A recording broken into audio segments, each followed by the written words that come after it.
My name is Keshwani. That's Keshwani. Keshwani. We are here because we want to prepare for the GMAT. We have been solving GMAT math problems out of this book here, GMAT Review, the official guide, the 13th edition. If you do not own this book already, purchase one immediately. You're going to need it. The problem that we are about to solve is the one that you will find on page number 276. And today is our lesson number 26. Lesson number 26, and we're going to do problem number 20. Problem number 20 is a very straightforward question. The question simply is, what is n? Turn to page 276 so you can read the entire problem yourself. Question is, what is n? Very simple. And here's our list. n, 15, 12, 9, and 20. Apparently, it's a list of 5 numbers of which one number is missing, and our job is to find out what that number is, the missing number. The first statement tells us that n is greater than 12. A big freaking deal. N is greater than 12 is not going to help us at all. N is greater than 12, there are infinite possibilities. N could be anything. Simply telling us that it's more than 12 doesn't get us anywhere. This is not enough. This is not enough. A, D, B, C, E. A, D, A, D, B, C, E. Since the first statement does not work, that tells us that the answer cannot be A or D. It's got to be either B, C, or E. Let's look at second statement. Second statement is interesting. Second statement tells us that the median is 13. Median is 13. Now listen carefully. There are 5 numbers here, as we can clearly see here. 1, 2, 3, 4, 5. There are 5 numbers. Since there are odd number of numbers, therefore the median would have to be the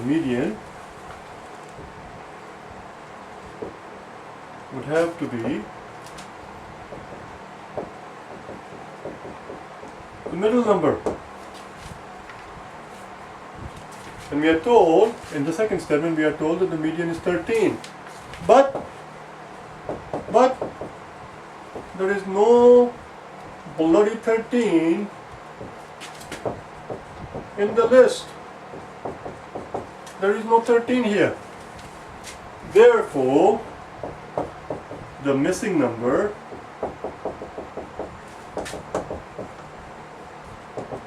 must be 13. That's all it is. The median has to be the middle number. There are 5 of them. The middle has to be the middle number, and we are told, so that's the definition of median. If there are odd number of numbers, the median is the middle number, and we are told that the median is 13. But I don't see any 13 in the list, which means the missing number is the 13 number. So you arrange them in order to find out the median. You got a 9, we have a 12, then we have our n, which we know now is 13, and then we got our 15 and 20. Voila, that's your median. Has to be. There is no other possibility. That's it, we're done. Therefore, second statement does the job. The first statement does not do the job. Second statement does the job. The answer is B.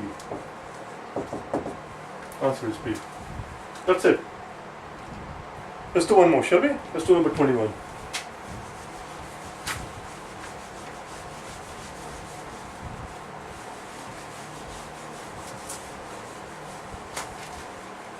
Number 21.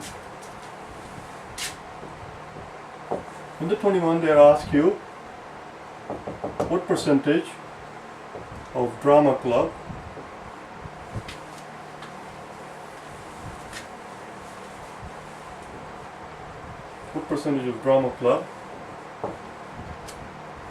is female.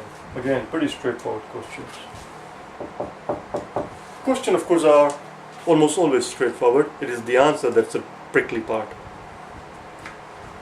First statement tells us 40% of females in the school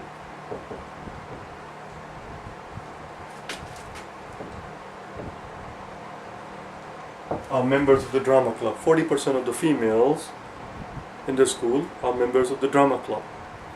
Well, there are two problems here that we're facing. One is that, one problem we have is 40% of what? We need to know the number of females in the school. Not numbers rather. We need to know number of female in the school. Let's call it F. F stands for number of female. We do not know how many females there are. To say nothing of the fact that we do not know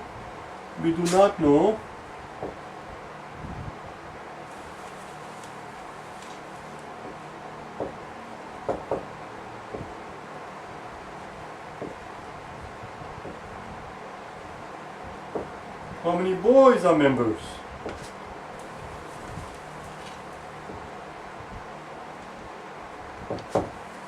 In order to answer that question, in order for us to be able to answer the question being what percentage of the drama club is female, in order for us to know what percentage of the drama club is female, we have to know how many boys are in the drama club, how many girls are in the drama club. At this point, all we know is that 40% of the females in the school belong to this club here, but belong to the 40% of the females in the school belong to this club here. But 40% of what? We don't know if there are 100 female, if there are 1,000 female, or there are simply 50 female or 5,000 females. We have no idea how many females are there in the school, so we can't tell how many females are. So we can't tell what 40% of what number is. We don't know what number that is. We cannot tell how many females are in the club, and we also do not know how many boys are in the club. This is worthless. This is no good. A D B C E. A D B C E. Since statement number 1 does not work, that tells us the answer cannot be A, it cannot be D. It's got to be either B, C, or E. Again, one more time, a quick reminder. If you still do not understand this system, what I just did there, A, D, B, C, E. I always do that, without exception. You put a data sufficiency question in front of me, reflexively, instinctively, I would put down A, D, B, C, E. As soon as the data sufficiency question pops on the screen, that's what you should write down. A, D, B, C, E. If the first statement does not work, the answer cannot be A, answer cannot be D. Because D means each statement individually provides us sufficient information to answer the question. Well, each statement bloody well does not provide us sufficient information because we just found out that statement 1 is no good. So it cannot be D, it cannot be A. Let's look at second statement. Second statement says 25% of the boys in the school. 25% of the boys in the school are members. Same exact problem. Same exact problem. Same exact problem is here. 25% of what? We need to know the number of boys in the school. And even if we did know 25% of what, even if what part is the number of boys, 25% of what, how many boys, but even if somebody did tell us how many boys there are in a school and we were able to figure out 25% of that number, it still does not alter the fact that we know nothing about the girls here. In the first statement we knew nothing about the boys, number of boys who belong to the club. In the second statement we know nothing about the number of girls who belong to the club. Second statement by itself does not do the job. Answer cannot be B. Oh, I violated my system here. I'm going to go and fix it because it bothers me now.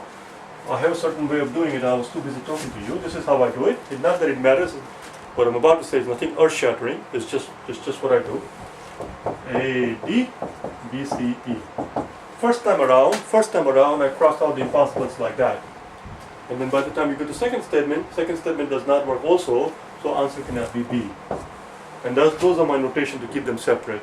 First time when you do that, you're going to cross out either this column or that column, and that's going to be just one part. You're going to either cross out B, C, E, because the first statement works, or if the first statement doesn't work, you cross out A and D like that, and then second time around when you work on the second statement, You cross out that way it keeps it clear in your mind as to what's going on here. That notation tells me that that was based on the second statement. You understand? Now let's put them together.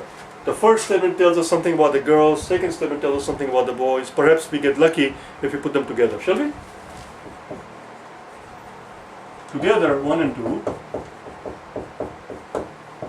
We know now that we have 40% of females, 40% of F belong to the club. We also know 25% of M, the boys, the males. Let's put down M for the. Since I started with B, let's just stick with B. B for boys. But 25% of what? 40% of what? We need to know the number of females in the school, the total number of females in the school for us to be able to figure out 40% of that amount, and we need to know the total number of boys in the school in order for us to figure out 25% of that figure that belongs to the club. Without these two figures, without the value of F and the B, the total number of females in the school and total number of boys in the school, without knowing those two figures, we cannot answer the question what percentage of the drama club is female, because the percentage of the drama club what percentage of the drama club is female, answer to that question would look something like this. Answer to this question is something like this. We have 40% of females in the school. F stands for total number of females in the school. So 40% of female, 0.4 F over 0.25 M plus 0.4 F. M for the males. I'm going to switch it. It bothers me. M for the males. Males. So that's your answer. 0.4 F, which is 40% of all the females in the school, divided by the total number of people in the school. Total number of people in the club, rather. This is how many females they have in the club, divided by total number of all the people in the club, males and females, which is 25% of all the males in the school and 40% of all the females in the school. We do not know the value of M. We do not know the value of M. We do not know the value of F, the total number of females and total number of males. Since we do not know those two figures, even putting the two statements together does not get us anywhere. The answer is E. The answer is E. Perhaps I explain it too much, but anyway, such is life. I'll see you tomorrow, okay? Bye now.